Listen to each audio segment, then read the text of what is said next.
Yeah, queen e2. Yeah, here black's main move is bishop c5.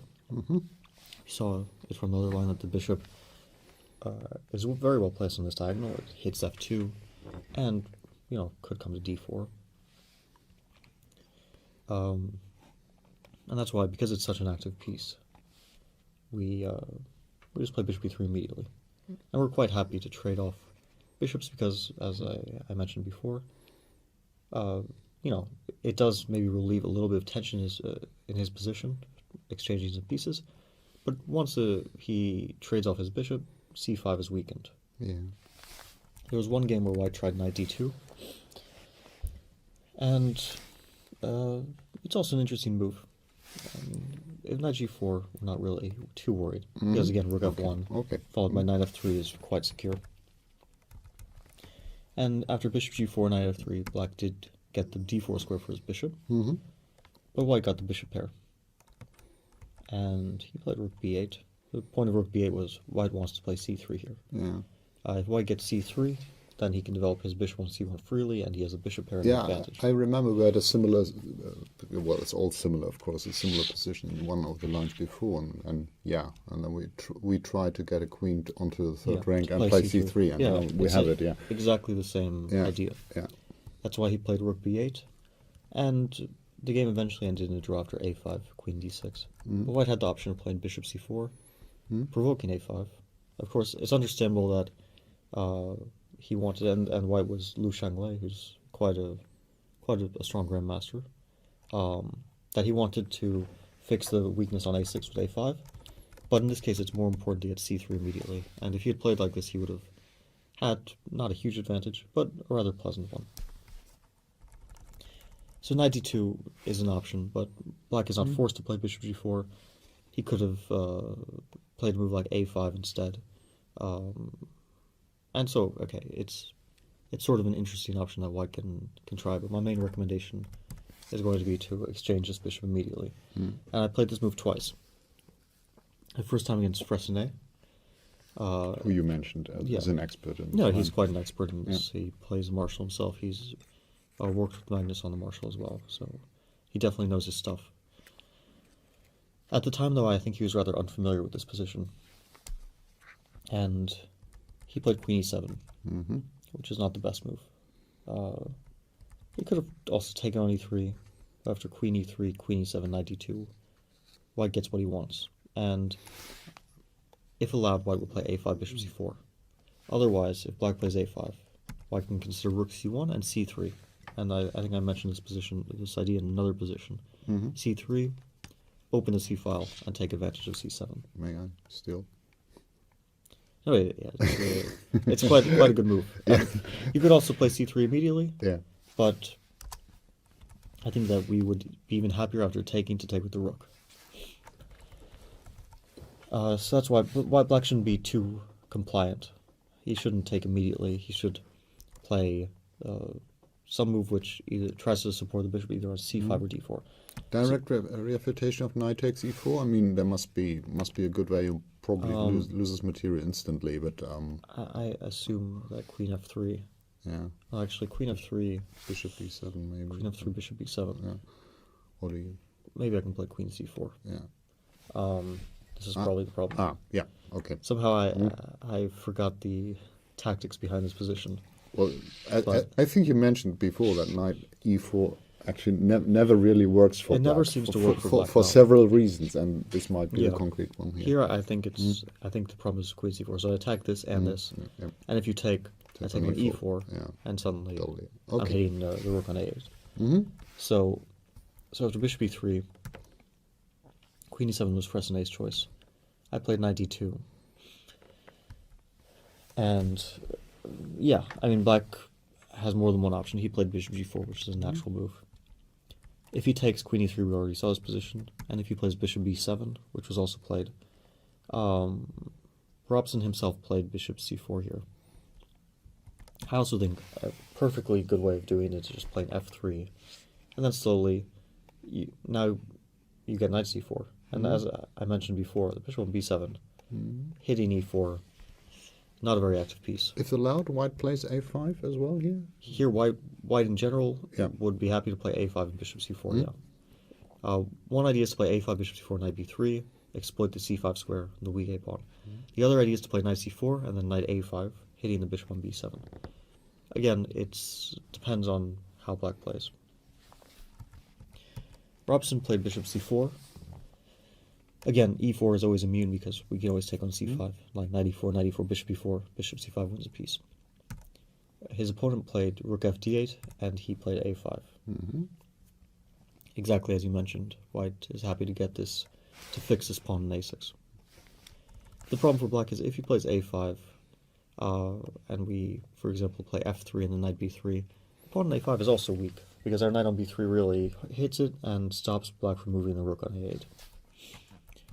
So for black has a choice of evils here, and in the game he played like this, but white was not unhappy to play bishop d3, consolidating e4 and paving the way for the knight to either go to b3 or c4, depending on the position.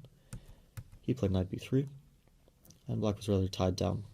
This is a typical position where black has not solved his opening problems. And after he invaded on c5 and played bishop c4 back, black's position became really critical, and eventually Robson won this game. So after knight d2, Fresnay, not wanting to put the bishop on b7, and instead trying to trade off the bishop with bishop e6, played bishop g4.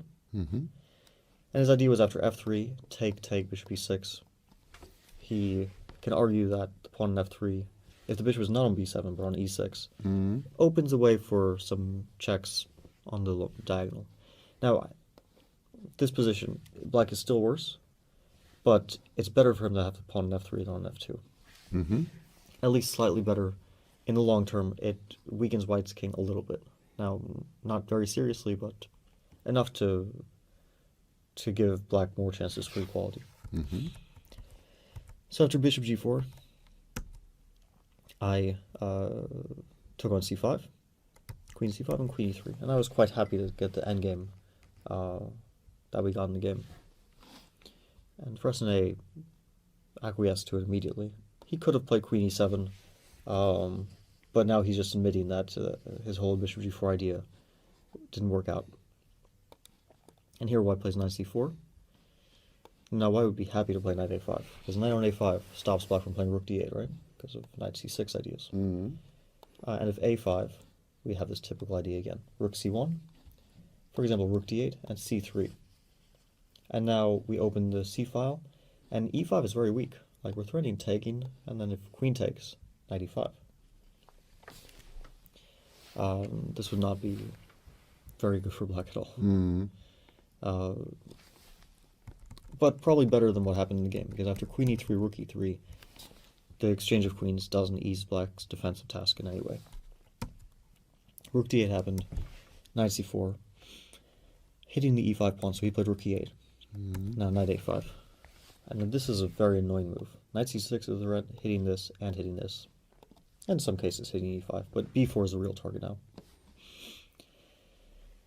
If rook d6, black's problems are not solved at all. First of all, there's an idea of knight b7, which is sometimes very interesting. For example, some tactics like knight b7, rook c6, and here white can either try to grab the d-file, and then white always has the option of going back. There are also ideas of a5 sometimes. Here it might not work so well, but actually rook d3 could be a very interesting move, and then we can always go back. Additionally, in this position, bishop c4 might be quite an interesting move to attack the a6 pawn in the future. So Fresnay tried to solve his problems tactically. He played bishop e6, and his point was that after knight c6, rook d6, take on b4, bishop b3. You can't take on rook b3 because of knight e4, and if c takes b3, black plays rook b8 and hits the knight, and the knight has nowhere good to go to, knight c2, rook d2. So after bishop e6, I just played f3. And surprisingly, this moving the bishop here with the inclusion of f3 doesn't help black. Yeah. Now I thread knight c6. Yeah. For example, some nondescript move, knight c6, rook d6, knight b4, bishop b3, and now rook b3. And white ends up a pawn. So he tried to play actively. Rook d2. And I just played rook c1. It looks like black is active, but it's actually an illusion. Because all I want to do is take and then play knight b3 back. For example, h6. Take, knight b3. The rook goes back, and c3. Again. Yeah. And we see this typical,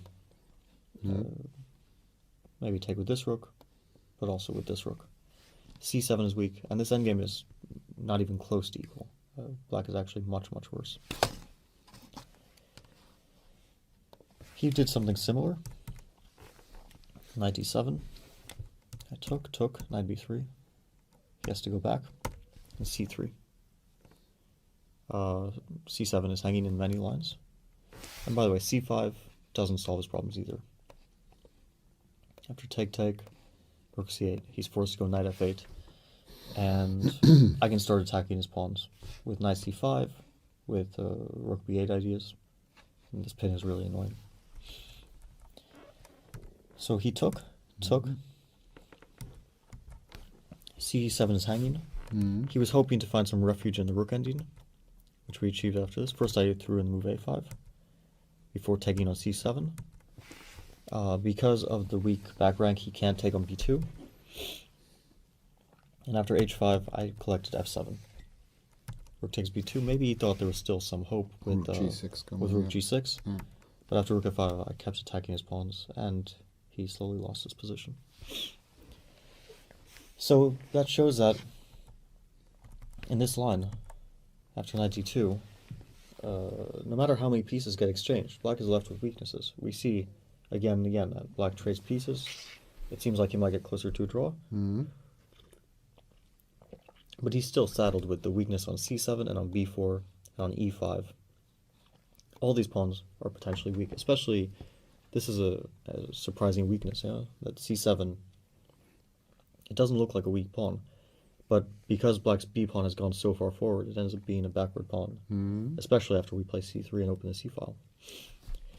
This pawn, whether it's on a6, getting attacked by the bishop on c4, or when it's on a5, getting attacked by the knight on c4 or b3, ends up being a weakness. And this pawn, because it's only protected usually by like a queen on e7 or a rook on e8, is also a weakness. So I think in general, I mean, black plays the marshal and wants to have an open game with attacking chances, and white's play is so pure and positional. I like that. It's very nice. Yeah, very nice way. Things can go so wrong for black, in even a simple position like this. Again, it's sort of a symmetrical position, and if you put the b pawn on b7, we just call it equal. Huge difference. But black has these weaknesses that started to take form early on in the game. After a6, b5, these pawns started to get attacked and forced forward. But it's not by any means easy for white, for white either. After bishop e3, the most challenging move is bishop d4, and it's also a very logical move. If you take, black takes back, and here white will be forced to play c3 not to lose his pawn. And in this kind of position, again, if you get the c file, it might be good. But if black gets the b file, then black gets his own counterplay against b2. White also has another approach here after taking, which is to play rook d1, which is a tactical approach. You attack the queen. If queen b2, now rook a2, and you have no way out.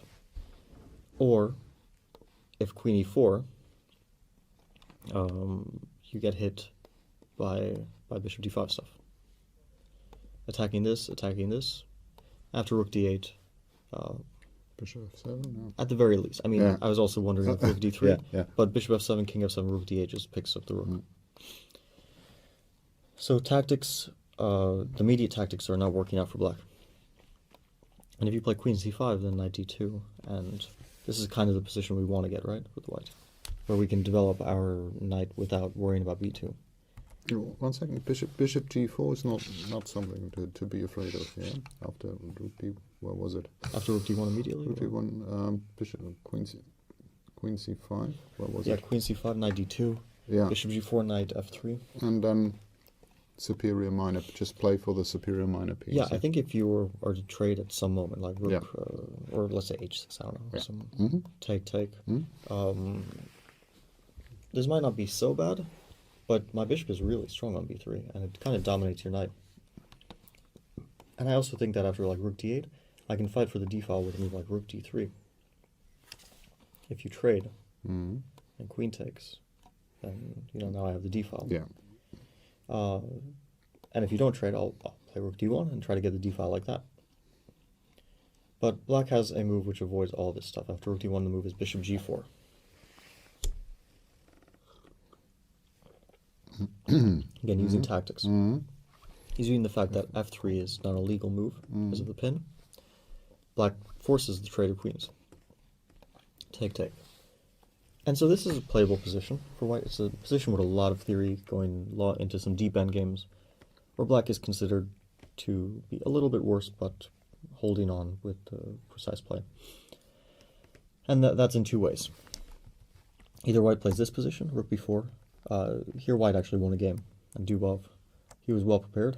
He took on b4, a5, so white loses e4, because unfortunately the rook on b7 is trapped. So you have to take time to go back, and to go back again. And it's a really funny way of playing. But Dubov was prepared for this, and he actually won a game. And I think he understood that there are some strategic problems for black.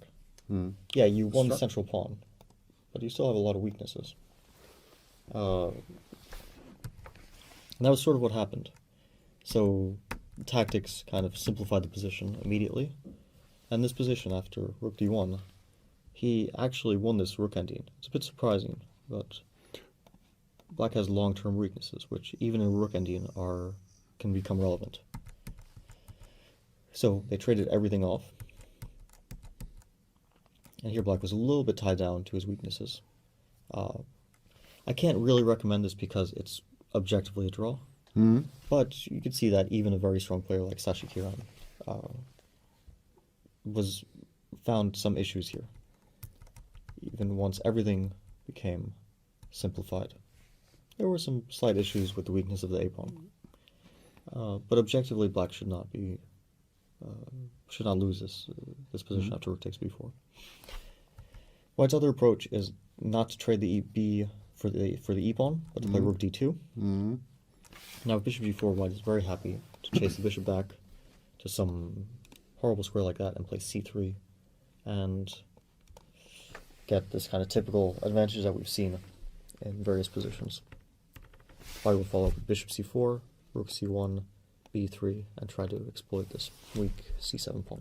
And if black were to not to take on c3, but say c5 or something, or just c5, I think that long term. Yeah, in the long term, yeah, it's horrible. Rook d6 and then knight d2 and knight c4. Okay. And we have a symmetrical. We have pawns on the same side, but your pawns are weak and my pawns are not weak. And your knight on f6 is very limited. Like, imagine my knight on c4. It attacks e5.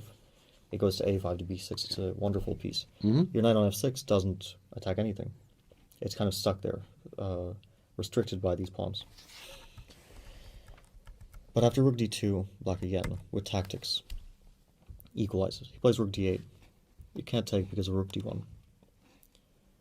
That's why we play f3. Now the bishop is trapped, but it is not relevant because after take rook d8, the knight is nowhere good to go. And white plays knight c4, but black takes and plays a5. And here, if we had the d-file, we would be doing great. But black has control of the d-file. So I once tried to prove an advantage here for white, actually relatively recently, in Wyken's 2018. This was still preparation. At the time, we were both prepared for this position. I played rook c1 with the hope that after c3, if he takes, and for example that could happen, king f8, c3, if he were to take here rook c3, I move my bishop, for example, to b5, and I attack the c-pawn, and then maybe back to f1, rook c5. Yeah. I started attacking all his weak pawns. Unfortunately, after c3, he had a very strong move b3, and he was excellently prepared. You don't allow the c file to open, and the tactical point is take on b3, rook b8, and you recapture on b2 with equality. I played rook b1, threatening bishop b3. He played rook b8. Now, I was just trying to capture this pawn. I played rook a1 with the threat of rook a3. But unfortunately, I was never in time. He played rook d8. Again, bishop b3, rook b8, rook a3. I won it temporarily, but he plays knight d7, knight c5, and picks up the b2 pawn. I played rook a3, trying to capture with the rook, but he played rook d1, bishop f1,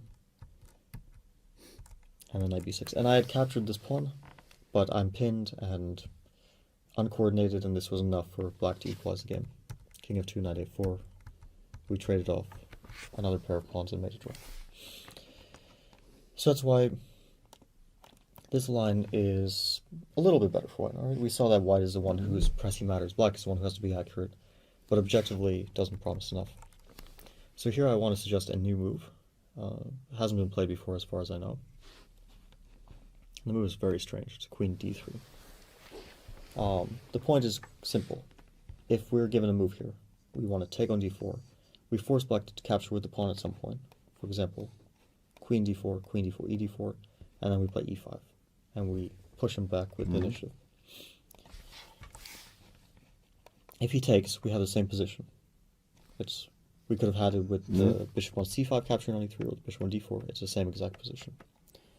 And if you play c5, for example, trying to recapture with the c-pawn, now we play c3, take on e3, queen e3.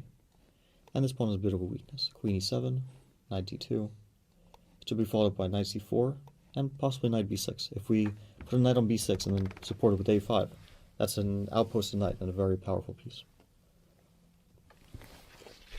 And here if black plays a5, we can consider like bishop c4, and then knight b3. This pawn is actually a serious weakness.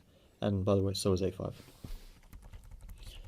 And so after queen d3, black has no choice but to go for the most critical line, taking on b2.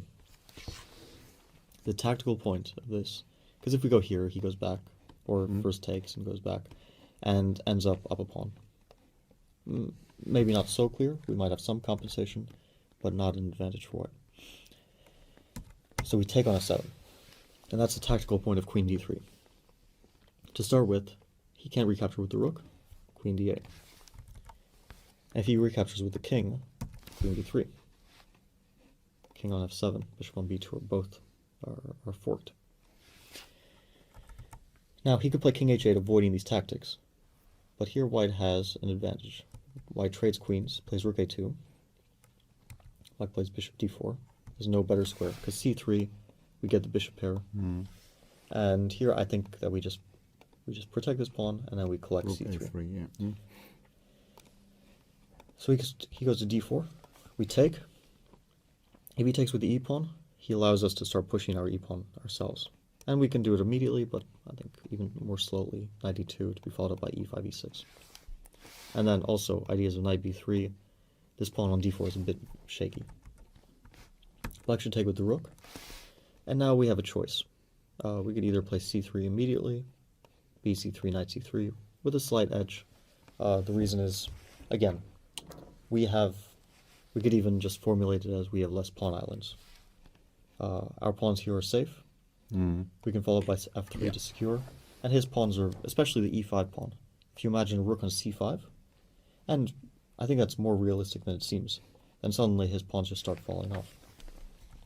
We can also wait here. Instead of c3, immediately play f3, bishop d7, for example, and then try to follow it up. Prepare it more slowly, rook c1, c3, and, for example, this position. Now we're threatening to, at some point, move our knight. e5 is a terminal weakness. We can maybe first prepare with a5 and then threaten knight e2. So after bishop f7, black really should keep going for the most critical line. King f7, queen b3. And so here we regain the piece. And it's It's a peculiar line. It's a funny line. Yeah. It's a very funny line, with queen d3. Yeah. Setting up this tactic. Yeah. So it becomes clear that now material equality will be restored. For example, after bishop e6, queen b2. e5 is chronically weak. Yeah, the problem for black is that e5, we traded the f pawn for the b pawn. The b pawn wasn't defending things so much, and the e pawn now can't be defended by f3 or by f6. After, for example, queen d2, we'll play knight d2. Queen d6, we'll play knight d2, and then we'll follow it up with knight f3. We also have the idea, of course, of playing c3, opening up the queen side and taking advantage of the weak c pawn. The other reason e5 is so weak is because of obstacular bishops. He has a light square bishop which can't defend this pawn, and we have a dark square bishop which can attack it. So if you were to imagine that the bishop at some point gets to a square where it can attack it, like on c3 or e or g3, this pawn would quickly fall off the board. So after queen b3, black has to be accurate. There is not a line where he plays king g6, queen b2, because the king would love to go back to g8, h8, but it can't. It has to go to a weird square. And then black can play, concretely, knight g4. But here after h3, knight e3, rook e3, we see that his king is coming under attack. And black can play this. Black can even go for this position. But it's understandably terrifying, even though objectively it's not bad for him. Objectively, meaning at your board at home with a computer and a cup of tea, yeah? But yeah. Not in a practical game. Not the kind of line you want to go for, with black after queen b3. Yeah. You don't want to put your king on g6. No. The best move for black is this very strong knight d5. It's a pretty simple idea. After queen b2, knight e3. Unfortunately for white, rook e3 is not an option because of the weak back rank. And we would love to play queen b3. Our dream is that, bishop e6, queen e3, and then we start to attack this e5 pawn. But he goes back to knight d5, and then if we have to play e d5, our pawn structure is a little bit spoiled here. Not by any means bad for white. It still looks good, doesn't it? I don't think that this is supposed to be better for white. It's playable. Okay. And maybe could be considered, but I don't think that white is better here. But white also has a move rook a2. Kind of funny, yeah. Still not taking the bishop. The point is that first we'll take the knight, or directly we're threatening rook b2. And bishop d4, now we play e d5. But here after queen d6, it's a bit of a mess, but black seems to be okay. And queen d6 is quite important, because the problem for black was, after king g8 you have to worry about take and d6 and all that stuff. So black stops d6 and protects b4. Here we play c3, trade off a pair of pawns, and it looks very good because of knight e4. But after bishop f5, black is probably doing okay. White plays queen c4, threatening to win a pawn, and if take, we can take with the pawn, which is interesting, because we have a better pawn structure. Again, c7 is a weakness. Or we could take with the rook, trying to argue that e5 is a weakness. So after queen c4, instead of going for anything like that, and by the way, bishop c3, you might think that after queen c3, obstacular bishops and black is okay. But the obstacular bishops in this case, bishop c5, yeah, just give white more attacking chances, and bishop c5 is a very serious threat. Black should avoid all that and go for rook b8, and this leads to an ending where white is a pawn up. Take on d4, rook b4, a little tactical trick. Take on e5, rook c4, take on d6, c d6, and here white is a pawn up, but black most likely will have enough compensation for a draw. But what can you do if he plays perfectly? In any case, I thought that this was a very interesting novelty. Has never been played before, so this is a secret revealed now, kind of, yeah. Well, it might be known by some players, but it hasn't been played before, at least. Yeah. It's also a matter of taste. I mean, that's why I showed bishop takes d4 here, because some players might be more inclined to play a slightly better endgame. Yeah. Or they might want to try a new move with some sharp tactical, sharp tactical fight and a bit of a mess, yeah, where things might go out of control and any result is possible. So I kind of leave that to the viewers to decide what they want to do. Splendid. Let me just enjoy this. Just for me, Queen d3 and then Bishop f7. Yeah. And here, black has to be very accurate, right? I mean, yeah. Then take in knight d5 especially is a surprising move. Rook a2. And it's not white to play, but black to play in this position. Okay. Yeah. I mean, maybe like you said, this would also be interesting for white. Queen b2, knight e3, queen b3. Yeah. Bishop e6, queen e3 looks quite pleasant because this is such a weakness. And this position objectively should be okay, but it could be played with white as well. Okay.